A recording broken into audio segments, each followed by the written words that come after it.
Hello everyone, welcome to another gameplay video. We're going to go over a recording because it doesn't seem like I'm gonna win any games while I'm actually doing a live recording at the moment. Yeah, we just had an amazing game with, as you can see over here, you can see that. Yeah, you can see here with, oops, here we go. Yeah, with Gnar, and you got third for some reason. Yeah, we had a very slow early game. The bot lane was doing well. Everyone else was doing mediocre or actually losing. And then I kept the game steady. I was facing the Mondo. Completely shut him down in the opening. I mean, he did get a bit of a CS lead after I did some very bad CSing.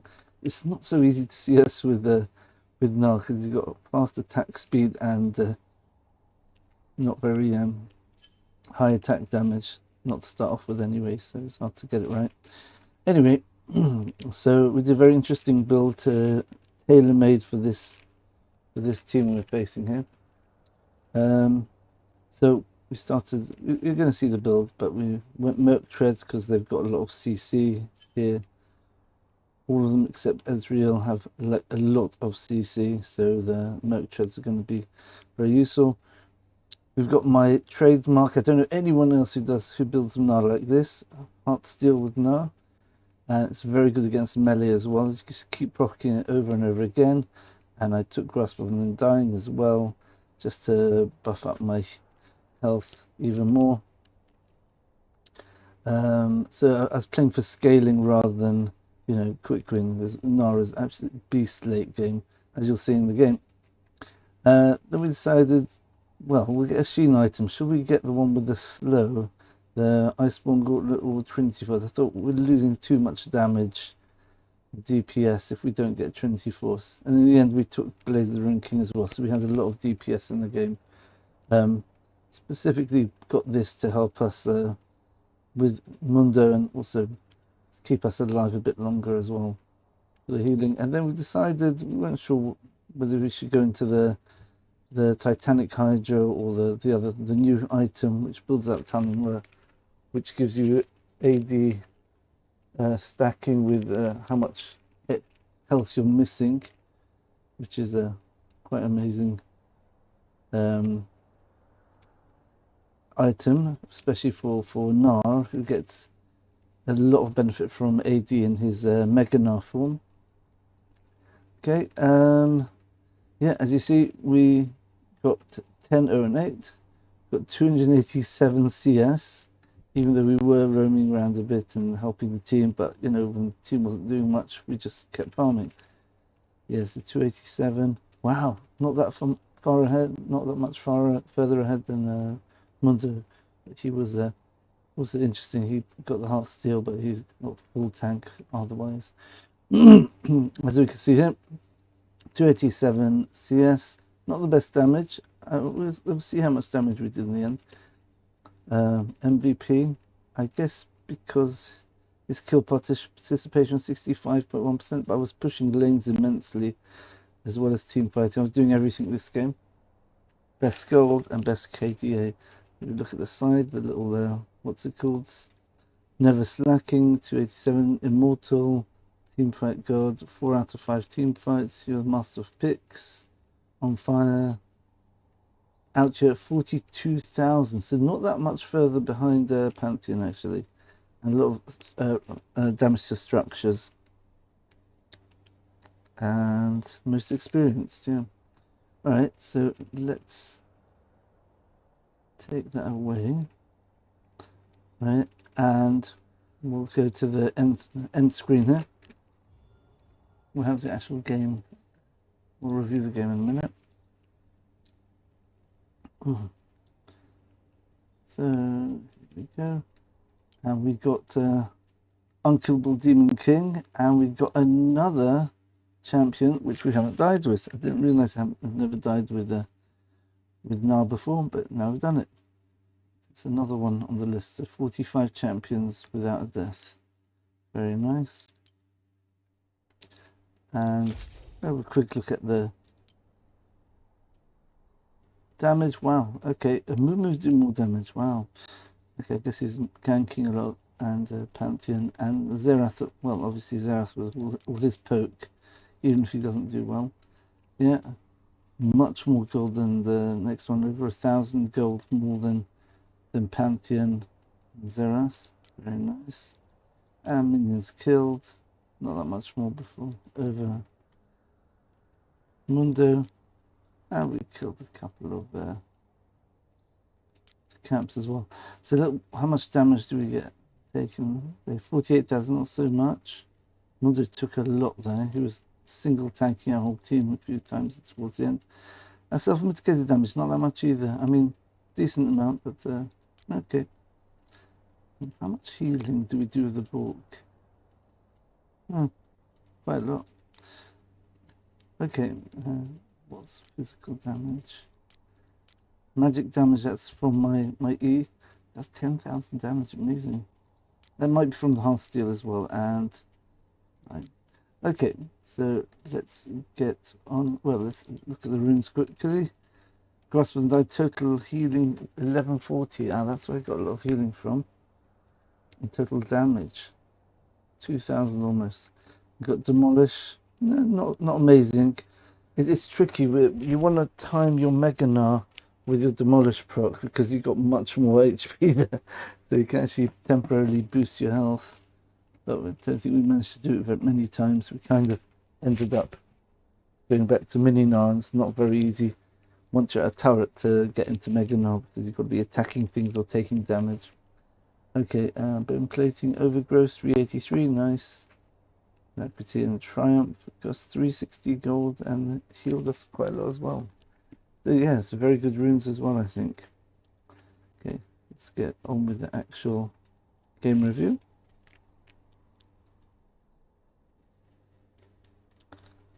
Right, here we go.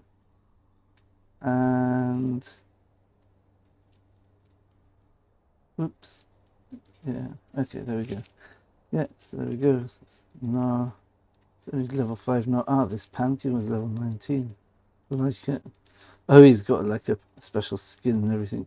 And of course, we had the very annoying Morgana. She was trying to help, but she went split pushing. I hate it when supports go split pushing. It drives me mad. Alright. Let's get on with it. Let's jump straight to the laning phase. We'll see how I manage to tackle the laning phase. Oops. Okay, fine. Here we go. So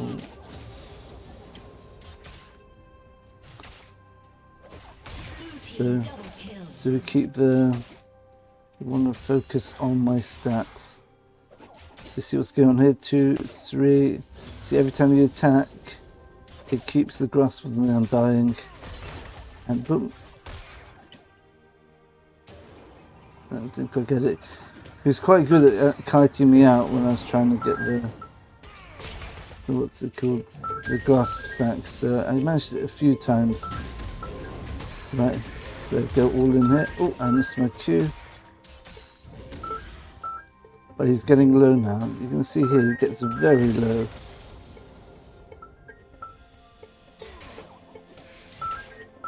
Looking at the clock around now. Trying to work out where the jungler is, but let's keep it exciting for you. See, I don't see it. This is usually, as a jungler, you know, about 3:15 is the earliest any junglers come. Look at that. So he's getting very low here. Yeah, he just leveled up. Oh. That was very close. So I expect him to go back and recall now. But for some reason he's staying around. I guess he's got his regeneration. What's his regeneration like? His regen is 18 for 5 seconds. Okay, there you go. Let's watch that again, how that happened.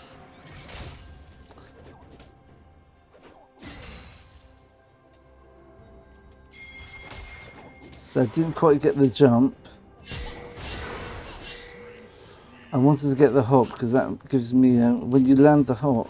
So for people who don't know Gnar, let's look. Good time to look at it. This is called Mega Gnar. Right, you see this big guy there, right?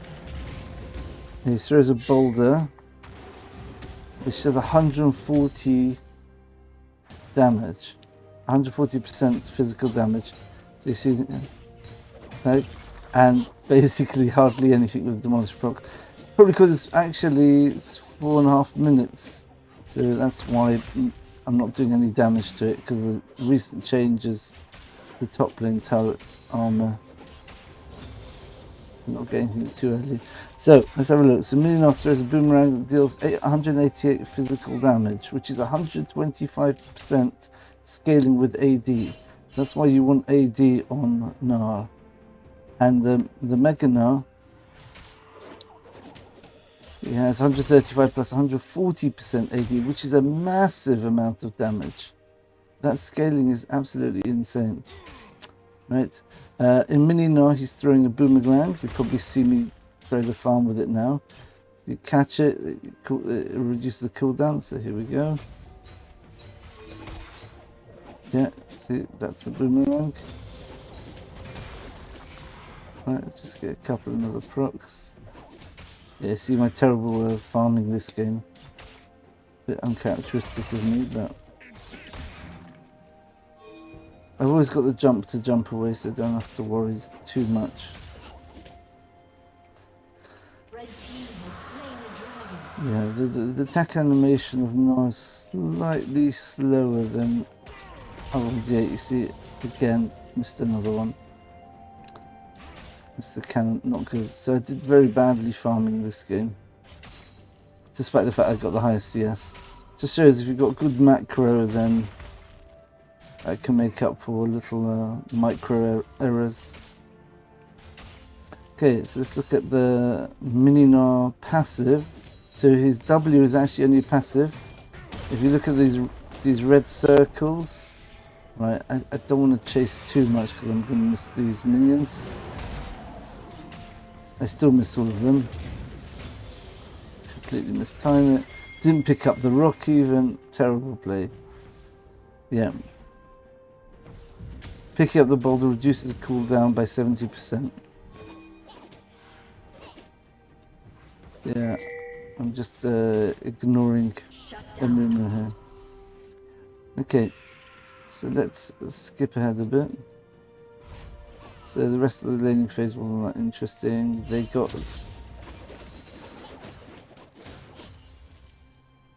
the Rift Herald. It's a bit later. Okay, skip ahead to here.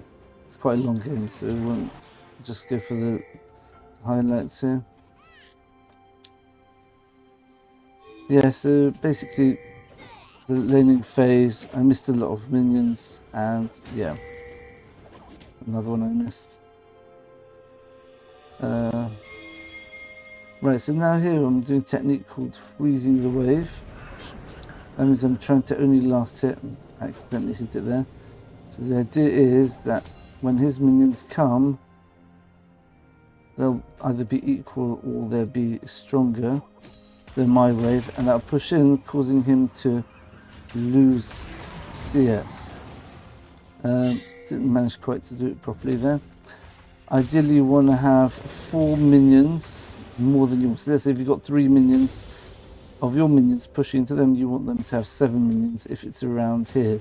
If it's further back, it could be even less, just 2 or 1, and that will guarantee that it will constantly push to you. So just make sure you just last hit only, and then if he's not in lane, he'll just lose a load of CS, and that's how you can get big CS advantage in League of Legends. You see me constantly sort of like hitting him whenever I can.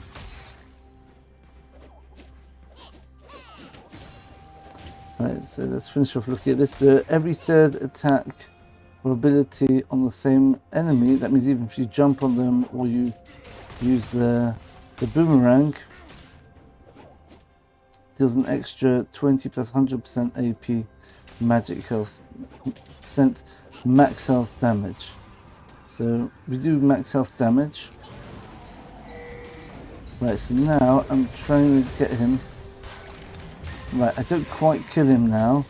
Get very close. But because of his healing passive, his healing ultimate, I didn't quite manage to kill him there. So he just about escaped there. Right, so I'll explain to you what happened there. That was my ultimate I used there. But using it against Mundo is a bit tricky. Right, so now if you have a look at Gnar's. Right, yeah, so let's finish off with the explanation of the different skills. So Mini Gnar, that's his standard, what he starts off with. He throws a boomerang, that's a Q. The W is you hit him 3 times with auto attacks or with any of your abilities. In Mini Gnar, I don't think it doesn't apply when you're in Mega Gnar. That would be completely broken because you've got lots of abilities which you can just chain together. And in Mega Gnar, he smashes an area, doing physical damage in front of him, sort of like a rectangle shape. It's a relatively small area, but the idea is you jump on top of them or you slow them, then you got them basically almost immobile, then you could just completely smash the area down, stunning him. And again, 100% AD scaling. That's why Gnar is absolutely deadly if he gets on top of you. And Mega Gnar, alright, so in Mini Gnar, so he leaps, gaining 40 attack speed for 6 seconds. So that's how you can actually activate your Mini Gnar W, is you just jump on top of them or towards them, and then you just get a lot of attack speed. And you've got the attack, the movement speed if you manage to proc the 3 attacks as well. So it's a very synergistic kit he's got.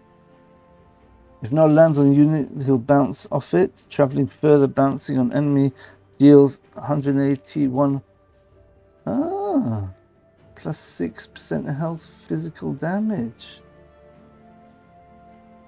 I didn't realize that scales with your own health. It's another bonus I never even realized. Alright, wow, okay. Right, and Mega Gnar, he also jumps and does similar damage, slightly more damage at 30 more. But here he lands in the whole area, crushing the whole area. As you see here, see this whole circle here? I just jumped there, causing damage in the big circle.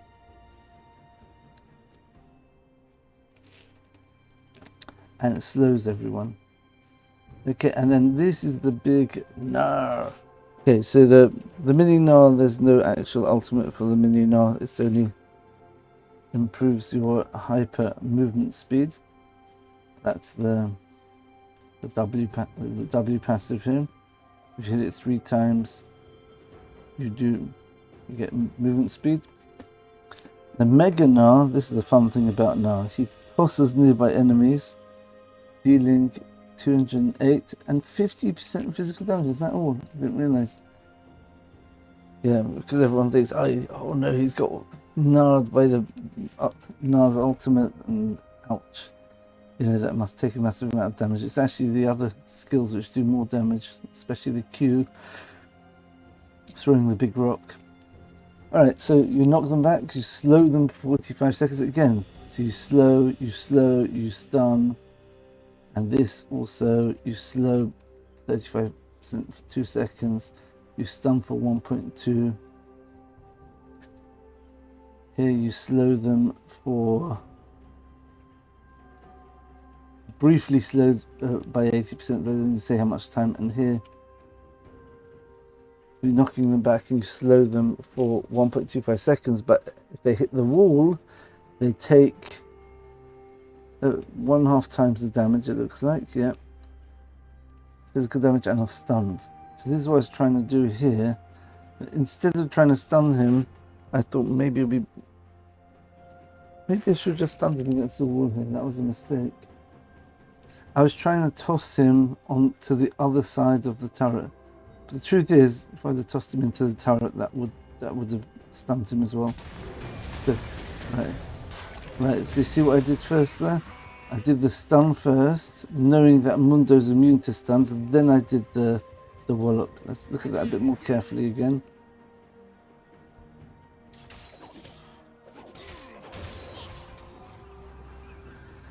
Okay, I'm gonna put it at half speed just so you can see the whole. So I jump it. I'm not sure why I jumped there. See, that's a big stun. He's immune. Yeah, I did stun him. Right, threw the rock on him. Just autoing him now. I could pick up the rock, but I think I thought I could kill him here. But his healing was too much. Alright, so that's an overview of Gnar's skills. And the way I transform into Mega Gnar is I generate rage after dealing or receiving damage. At max rage, that means we're 95 or 100. Next ability transforms him into Mega Gnar, which we've seen what happens for 15 seconds. So the mini Gnar passive is you're gaining movement speed, so he ends up at an attack speed and attack range. That scale? Right, yeah, so it's all scaling with levels. So levels are so important for Gnar. You get more movement speed, you get more attack speed, and not many people know this, attack range. So if you go into the you see the rock there is very good for clearing stuff. If you go into the training mode, take up Gnar, you press, no, it doesn't work here. You press A over your character, it shows you what your attack range is, and then you just level up to 80. You see the attack range just going up a lot. You get an extra 100 attack range. But we can see we're going to end up with level 11 at the moment, so that's going to be a weird number for attack range. Where's attack range here?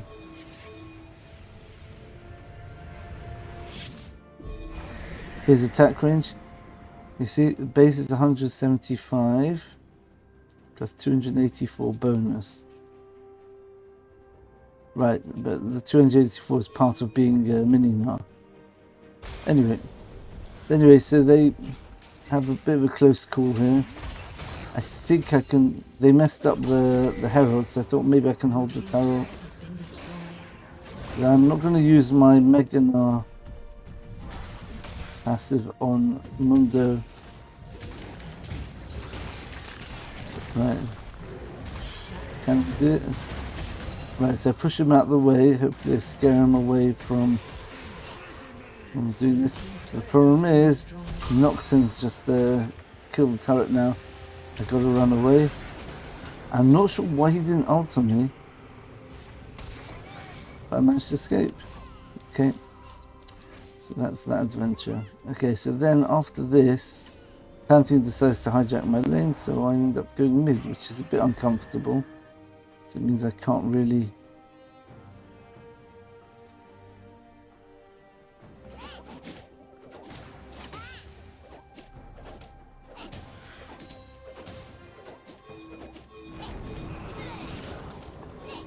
Right.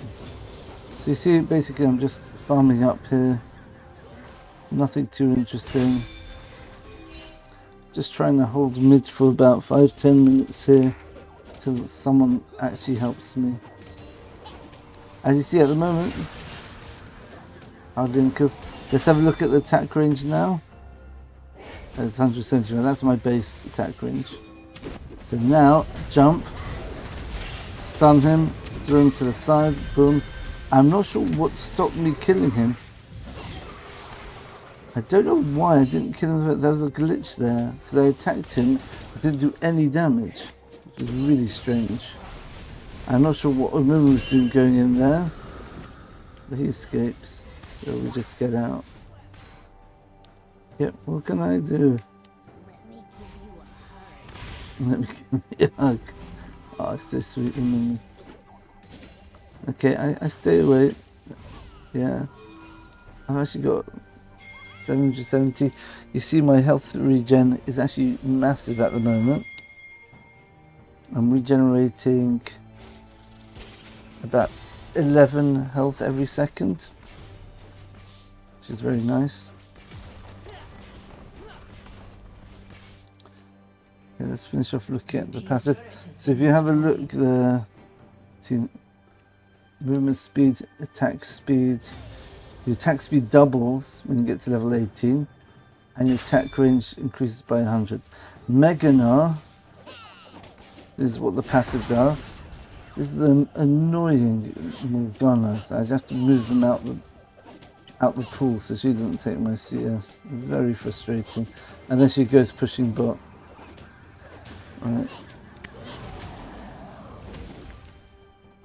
Right, so Mega Gnar, what happens when you turn into Mega Gnar, you gain a fixed amount of health. It's 571. It goes up to 831. Okay.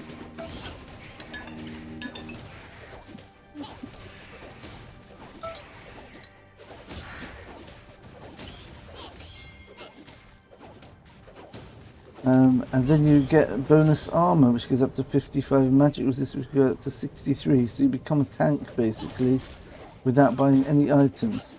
That's why Gnar is an incredibly good champion. And the fact that he's a top laner and he's ranged, but the problem with ranged top laners is they're squishy. But Gnar is not squishy. So he's got everything. He's got CC, he's got range.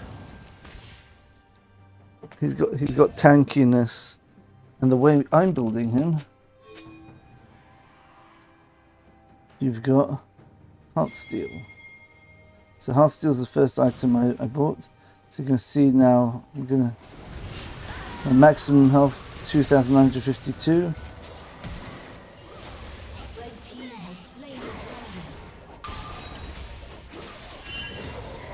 So I've got an extra 30 health there. See, up to 48. And Gnar is one of the easiest champions to proc Heartsteel on because of his range. And also because of his fast attack speed. The problem is with the champions like Nautilus, or what the other champions I use Heartsteel with, Gnar. Yeah, they got such slow auto attacks that it's just so hard to actually get that final auto attack off when you go all in, because you've got to close the distance. Then when you get close enough, you've actually got to do the auto attack. Cyan as well. Yeah, Cyan not so bad. If you could play Cyan, she's doing it again.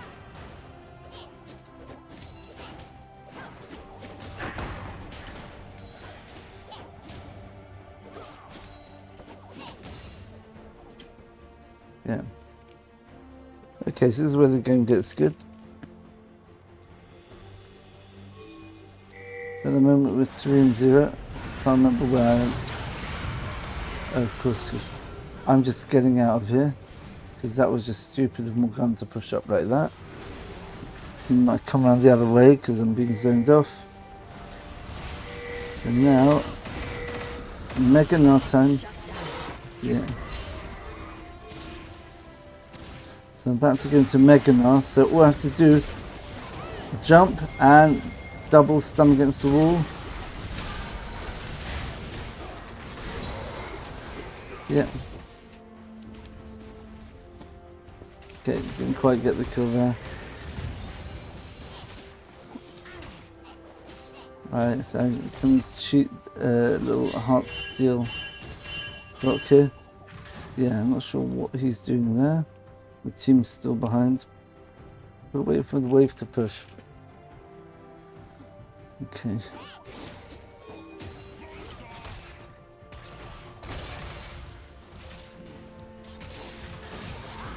So we've got that. We've got to jump out of this. It's all them in trouble here. Yeah, so it goes in.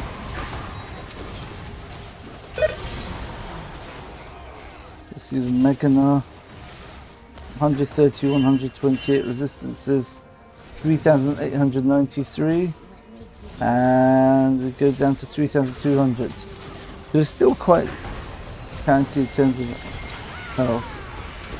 Escape just in case in time here, but they got the kill on Nocturne.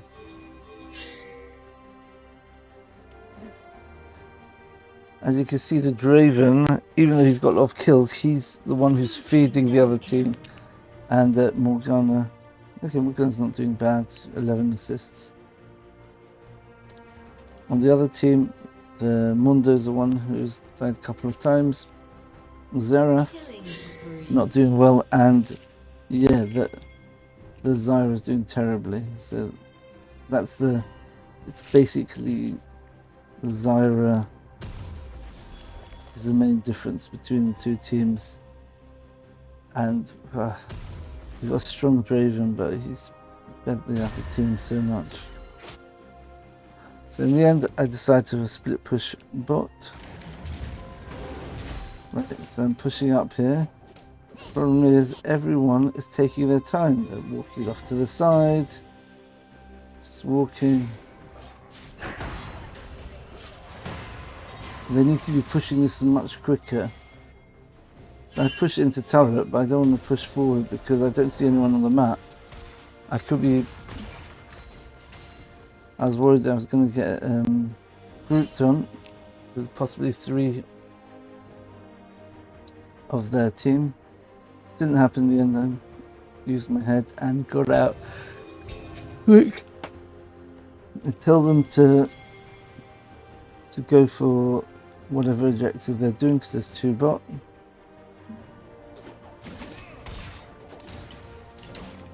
Right, so got my proc there. Now, if you look at the items I've got now, I didn't quite manage to push him into my turret. But I'm getting worried now because he does percentage health damage. So I don't want to fight him too much if I'm not bursting him. Especially he's got Bramble Vest now.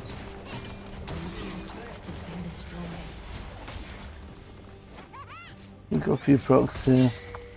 He decides not to chase me. So he's actually got 278 procs already. I've only got 153. That's because he's building health items, that's why. I've only got 1 decent health item. So the way that Heartsteel works is it grants you permanent max health every time you proc the special, whatever it is, the effect. But it scales with the percentage of your total health.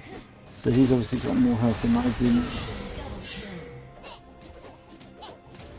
So at the moment, we're building towards a fork.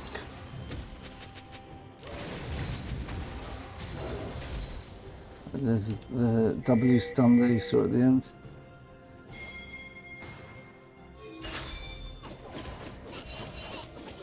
And he's actually very good at clearing super minions because of his W.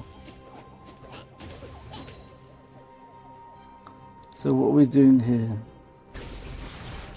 They're trying to do the Baron. Pantheon dies. He's dying as well. I think I can help him finish off. I've got the DPS to help him here. Yeah. So we get it. And of course, the Morgana's bot. Farming. 78 CS. You know what she's been doing all game. Not very good. Okay, anyway, so I decided to push up now. So I'm watching the map here.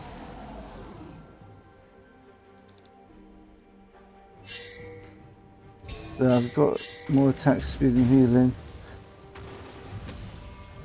I'm hoping they can hold mid.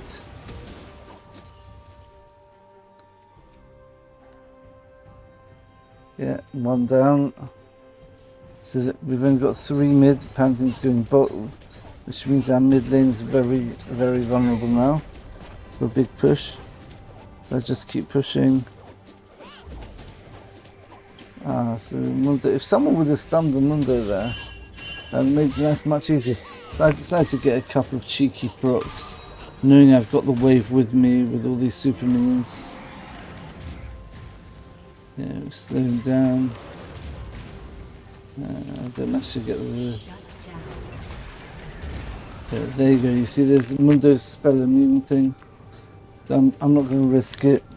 They've got Nocturne, but Nocturne was actually altering mid, so I can keep pushing.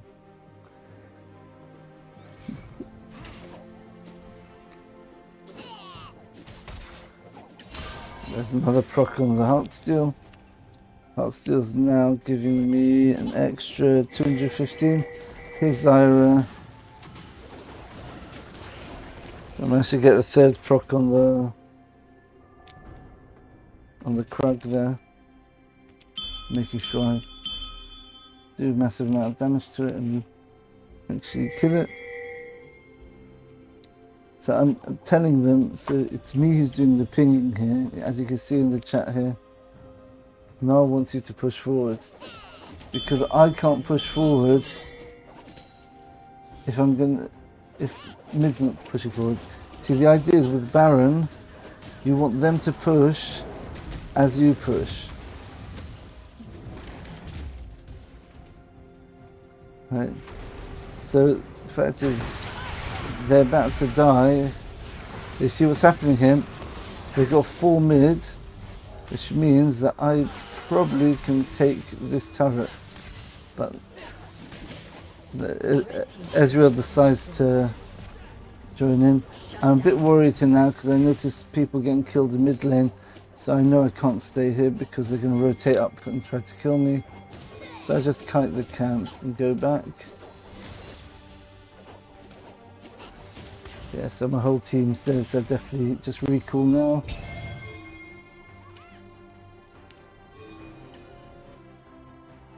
Yeah, so this is going to get a bit messy here.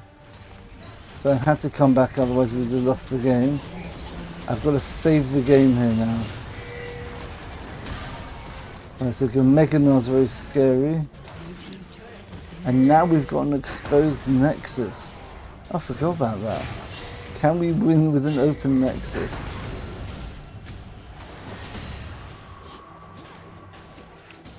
Okay, this is where I'm about to start going beast mode.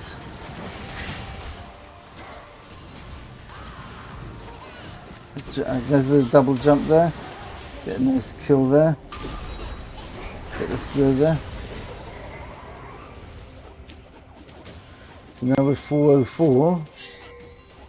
And we've only got about 7 minutes left of the game. So how am I going to get most of my kills and assists in the last 7 minutes of the game?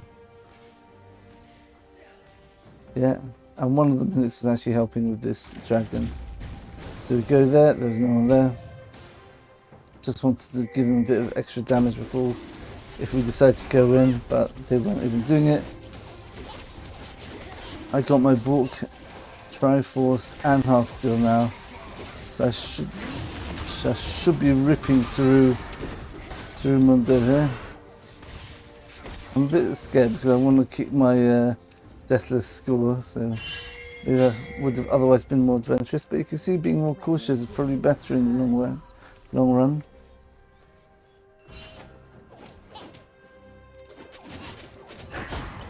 See the 2.3 attack speed there, going down to 1.93. That's because I did the jump. So now I'm coming in, I've got the jump.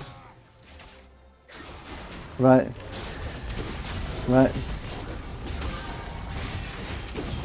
I don't even need to use my ultimate here.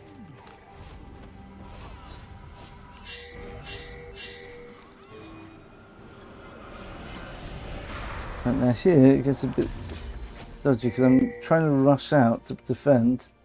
I don't know what to buy, so I just buy the tunneler. No, it's probably going to build into something which is going to be useful, as the text for it says. Right, so now we've got an inhibitor up. We've got an inhibitor up, so I think we can chase this down. So I do the double jump. So I slow him with the proc from the Heartsteel. I don't think it's safe to chase into blind into a jungle here. So just move up. So where did I get all my kills from? 406 at the moment. You can see I get a lot of kills coming up now. You see how I've been playing the map?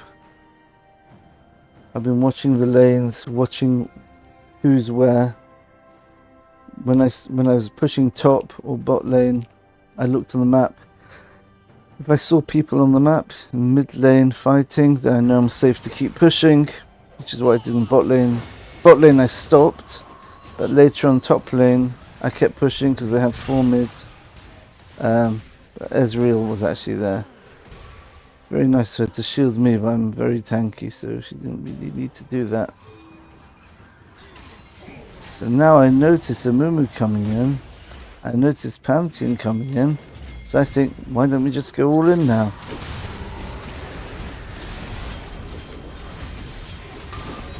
Right, so I threw Nocturne to the side there. Got a lot of CC in our team with me and Amumu. And also Morgana if she ever plays with the team.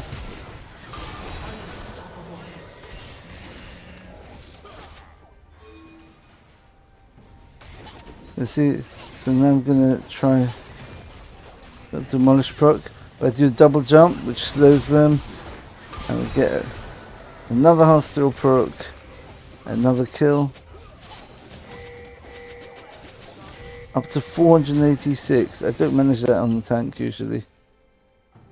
Getting that many Heartsteel stacks. Yeah, just put the ward there to give us early warning if they decide to challenge us. Right, the way you want to combo your skills with Gnar is you want to weave in auto attacks between each one. So you want to go sort of like the ideal combos. You jump into Mega Gnar. So let's say you're 95 rage. So you go into Mega Gnar as you jump in. The auto attack. You stun, auto attack, then you ult, auto attack, and you finish off with a Q. This Q is the only one which doesn't have any utility, it's just damage with very small slow. Whereas the jumping, even though that also doesn't do much CCing, only slows down for a short amount of time. It's you have to start with that if you want to close the gap. So you can get the rest of your combo off.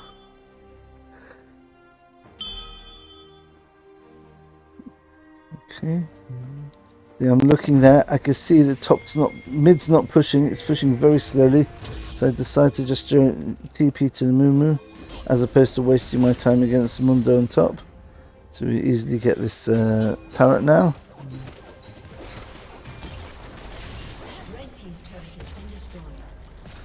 So if you have a look at how much damage I'm doing with the...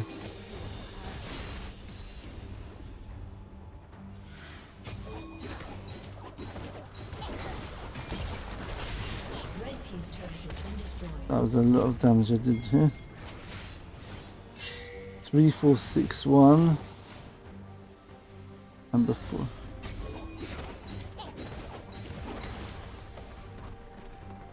Let's have a look. So fiddly this. 356, so okay, let's grasp on dying. I've gained 181 health just off that.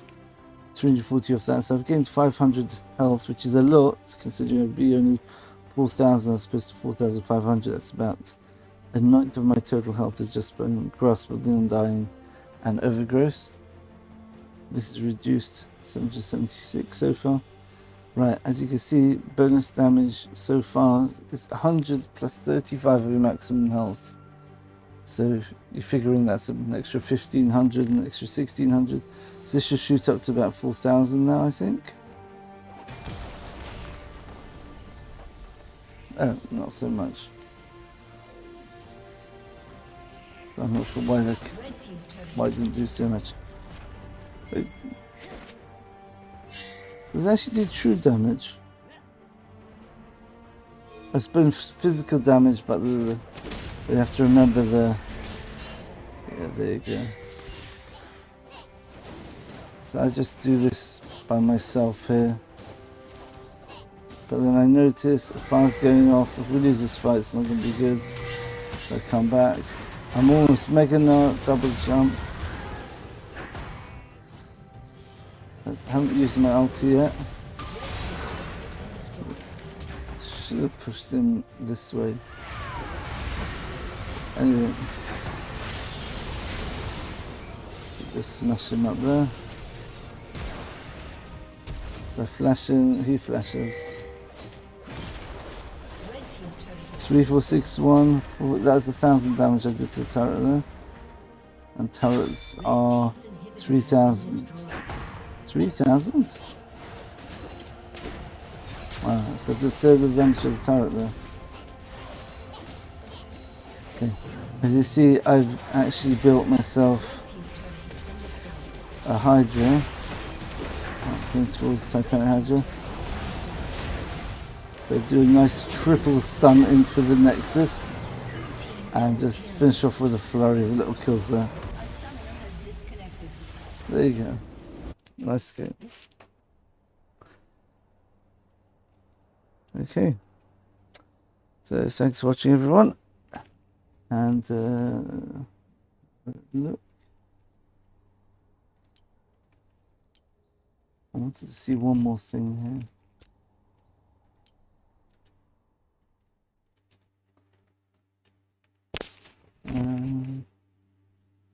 Over 700 damage per minute. Good. This KDA. Got insect. Because the way Gnar's R works, very similar to Azir. You can actually push people in the direction where you want. But instead of Azir doing it in a wall which is moving quickly, I do it in sort of like a circle, and anyone who's in the circle moves when I push it. So I always push them back into my team if I can. Multi-kills, nice. I can't remember what I wanted to look for.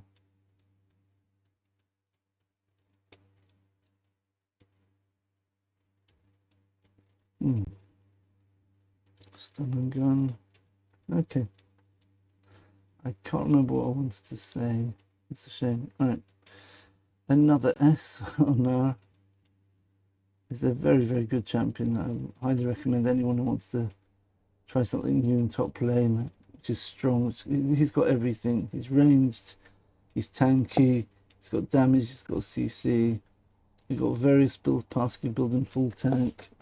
His base damage and his scaling for the mini Gnar and his base damage for the Mega Gnar is still going to give you a lot of damage anyway. So you can go full tank. You can go very squishy because you get stats from your Mega Gnar, right? So when you want to go in, and otherwise you play it like a typical ranged ADC, just keeping your distance. And remember, you get extra attack range, movement speed, and attack speed later on. Or you could build him like sort of like a hybrid, like I've done here. So you've got a couple of offensive items plus a Heartsteel, which is unique. I've never seen anyone build Heartsteel, but it's so easy to proc with Gnar, and it just synergizes with this whole kit. Yeah, as we saw, it scales. Yeah, I think, what was it? His R scales with percentage health. So a lot of health, a lot of attack. Damage, yeah, Triforce are perfect for Gnar. It gives him all the stats, just amplifies everything he's got already. Right, okay, I just can't remember what I wanted to show you, everyone. Alright, never mind, I'm probably going to remember at the end of the video. Alright, thanks for watching, everyone. Hope you enjoyed that. So try out Gnar. Yeah, it's really, really good. And you're not looking at what I'm looking at here. That's awkward. What's going on here?